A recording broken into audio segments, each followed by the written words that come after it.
Iran says its retaliation has begun, warning Washington that any further military action will come at a far greater cost. The Revolutionary Guards say multiple American facilities were targeted as Tehran expands its response across the region. Iran claims a coordinated operation struck key U.S. military positions stretching across the Gulf and beyond. The latest exchange marks one of the most significant escalations since the current U.S.-Iran confrontation began. Tehran says American bases across several countries are now within the scope of its expanding retaliation. Iran claims strategic U.S. military assets were targeted as fears grow of a wider regional conflict. Tehran is signaling that any new American strikes could trigger even broader attacks across the region. IRGC statement read, and I quote, "Four important targets were hit at the airbase and command center of the child-killing American army in Al-Azraq, Jordan." Following the successful operation of the IRGC Navy in hitting 21 targets in American air and naval bases in the region and shooting down an MQ-9 drone in the skies of Jam County, and in view of the enemy's continued mischief, in completing the retaliatory operation, the forces of Islam and the brave fighters of the IRGC Aerospace Force, using their long-range solid-fuel missiles, targeted and destroyed four important targets, including the hangars of F-35 fighter jets at the airbase and command center of the child-killing American army in Al-Azraq, Jordan.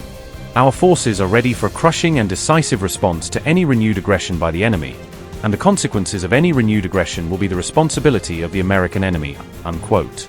Meanwhile, reports emerged of fresh attacks targeting U.S. military bases in Bahrain and Kuwait, signaling a further escalation in the rapidly widening confrontation. Iran claims its latest retaliatory strike directly targeted the U.S. Navy's 5th Fleet headquarters in Bahrain, marking a major escalation in the Gulf confrontation. The IRGC is warning that American military installations across the Middle East remain vulnerable if Washington continues its military campaign against Iran. Iran says its retaliation extended beyond Bahrain, with missile and drone attacks also targeting U.S. military facilities in Kuwait. Tehran claims long-range missiles struck key targets at the Al-Azraq Air Base in Jordan, where American forces maintain a strategic presence. Iran has vowed a crushing response to any further U.S. attacks, signaling that its retaliatory campaign could widen across the region if tensions continue to rise. Iran International Reports said, and I quote, "Iran's Revolutionary Guard said they struck four key targets at the U.S. Al-Azraq Air Base in Jordan, including what they described as F-35 fighter shelters and a command and control center." In a statement carried by Fast News, the IRGC said the attack was part of a continuing retaliatory operation following earlier strikes by its naval forces on U.S. facilities in the region and the reported downing of a U.S. MQ-9 drone over Bushehr province.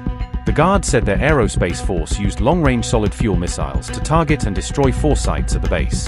The IRGC warned that Iranian forces remain prepared to deliver a decisive and crushing response to any further attacks and said responsibility for the consequences of future military action would rest with the United States. Unquote. Iran has warned Washington of consequences after U.S. strikes near the Strait of Hormuz, vowing retaliation and raising fears of a wider regional conflict. After President Trump ordered retaliatory strikes over the downing of a U.S. Apache helicopter, Tehran responded with fresh threats and military action, escalating tensions across the Gulf. As CENTCOM wrapped up its strikes against Iranian targets, Tehran claimed to have launched attacks on U.S. bases, signaling that the confrontation is far from over. U.S. CENTCOM statement read, and I quote, "U.S. Central Command, CENTCOM, forces completed self-defense strikes against Iran, June 9th, at the Commander-in-Chief's direction in response to yesterday's downing of a U.S. Army Apache helicopter. CENTCOM forces struck Iranian air defense, ground control stations, and surveillance radar sites near the Strait of Hormuz with precision munitions from U.S. Air Force and Navy fighter jets. The operation was a proportional response to recent attacks on U.S. forces and international commercial ships transiting regional waters. U.S. forces remain vigilant and postured to defend against unjustified Iranian aggression." Unquote. While CENTCOM says its operation is complete, Iran's Revolutionary Guard has signaled that its response is only beginning, with U.S. military bases across the region now firmly in its sights.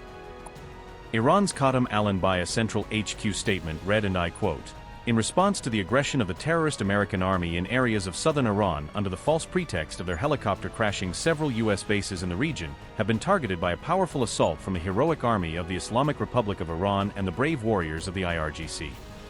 The criminal U.S. Army should know that if it repeats any aggression against the Islamic Republic of Iran, more severe and extensive strikes will be carried out against the designated target bank in the region." Unquote. Trump's so-called self-defense strikes after the Apache loss appear to have faltered almost as soon as they began. Another MQ-9 drone has reportedly been downed by the IRGC in Jam City, in Iran's Bushehr province. On camera, IRGC air defenses appear to intercept an American drone as U.S. battlefield losses mount. Mojtaba appears to begin his revenge campaign as the first missile is launched from Iran amid renewed aggression. Multiple U.S. airstrikes rock Iran as Trump fumes over the reported downing of an Apache near Hormuz. Trump appears to hit back at Mojtaba after the U.S. helicopter loss escalates tensions in the Gulf. Trump confirms retaliatory strikes after Iran is blamed for the first reported Apache hit of the conflict. Donald Trump said, and I quote, "I have just been informed by our great military that last night the Iranians shot down one of our highly sophisticated Apache helicopters while patrolling over the Strait of Hormuz. There were 2 pilots involved. Both are safe and uninjured. Nevertheless, the United States must of necessity respond to this attack. Thank you for your attention to this matter." Unquote. CENTCOM launches what it describes as self-defense strikes against Iranian targets amid renewed confrontation. War flares again in the Middle East just days after the latest Iran-Israel clash raised hopes of restraint. The U.S. targets Iran in what is being framed as a proportional response after containing Israeli pressure. U.S. Central Command said, and I quote, "U.S. Central Command, CENTCOM, forces began launching self-defense strikes against Iran at 5 p.m. ET today at the Commander-in-Chief's direction, in response to yesterday's downing of a U.S. Army Apache helicopter. The mission is a proportional response to unjustified Iranian aggression." Unquote. New blasts are reported at multiple Iranian military sites as the confrontation widens again. Southern Iran comes under fire after the U.S. retaliation linked to the Apache incident. Trump's response is being portrayed as a desperate move as the fragile ceasefire begins to fray again. Iran International citing Iranian media and officials reported, and I quote, "U.S. military forces struck several Iranian air defense batteries and radar systems around the Strait of Hormuz. One projectile impact has been confirmed in Sirik and several others on Keshem Island. The U.S. airstrikes targeted Iran's Sirik and Jask naval bases, an air defense position in Bandar Abbas, coastal missile batteries in Minab and Keshem, and the port of Keshem. Explosion sounds were heard in the vicinity of the southern Iranian port city of Jask." Unquote. The Hormuz flashpoint ignites fresh fire as the IRGC says it will deliver a response. Iran's top diplomat warned U.S. forces to leave the region before the latest strikes intensified the crisis. Abbas Araghchi said, and I quote, "Despite its defeats on the battlefield, the U.S. opted to test our determination. Our powerful armed forces will leave no attack or threat unanswered. Leave our region if you want to be safe. History of the Persian Gulf has many chapters on dire fates of intruding outsiders." Unquote.